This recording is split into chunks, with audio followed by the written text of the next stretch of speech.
म्यानुफ्याक्चररहरूको list narrow गरिसकेपछि अर्को step भनेको कम्तीमा 3वटा कोट रिक्वेस्ट गर्नु हो।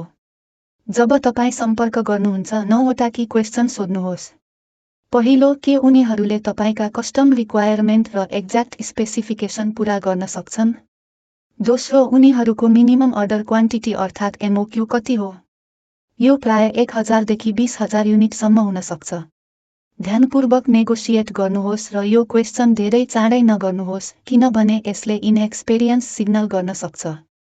तेस्रो, उनीहरूको प्रोडक्सन र शिपिङ लिड टाइम कति हो? चौथो, उनीहरूको शिपिङ लागत कति हो?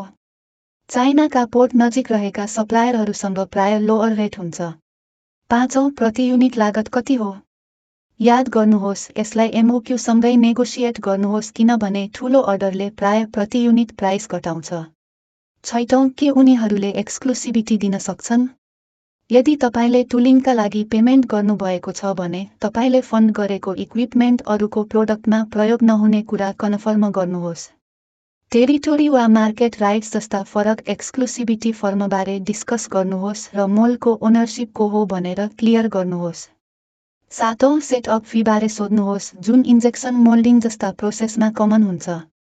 आठौं, उनीहरूको डिफेक्ट पोलिसीबारे सोध्नुहोस् ताकि समस्या आएमा रिप्लेसमेन्ट र शिपिङ खर्च कसले कभर गर्छ भन्ने तपाईलाई थाहा होस्।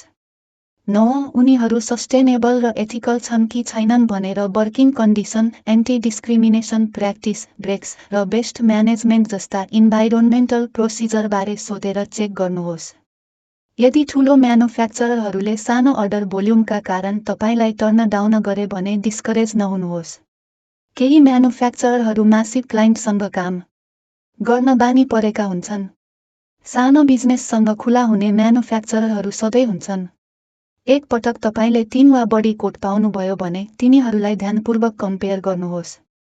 केवल लोएस्ट वा हाईएस्ट रोज्नुभन्दा सबैभन्दा रिलायबल अप्सन प्राय बीचमा पर्छ। जब तपाईले म्यानुफ्याक्चरर सेलेक्ट गर्नुहुन्छ, आफ्नो डिजाइन रिक्वायरमेन्ट क्लियरली एक्सप्लेन गर्नुहोस्। उनीहरूले तपाईलाई आवश्यक प्रोडक्ट एक्ज्याक्टली प्रोड्युस गर्न सक्छन् कि छैनन् भन्ने कन्फर्म गर्नुहोस्। स्केच, रिटर्न डिटेल र रेफरेन्स इमेजहरू सेयर गर्नुहोस्। यदि तपाईको डिजाइनले एडभान्स वर्क रिक्वायर गर्छ भने फाइबर वा अपवर्क जस्ता प्लेटफर्मबाट प्रोफेसनल हायर गर्ने कुरा कन्सिडर गर्नुहोस्। इन्डस्ट्रियल डिजाइन, प्रोडक्ट डेभलपमेन्ट वा क्याडमा स्पेशलाइज गरेका फ्रिलान्सर हेर्नुहोस्। प्याकेजिङका लागि लोकल 3 डाइमेन्सनल प्रिन्ट सकले मास प्रोडक्सनमा मुभ गर्नु अघि प्रोटोटाइप बनाउन मद्दत गर्न सक्छ।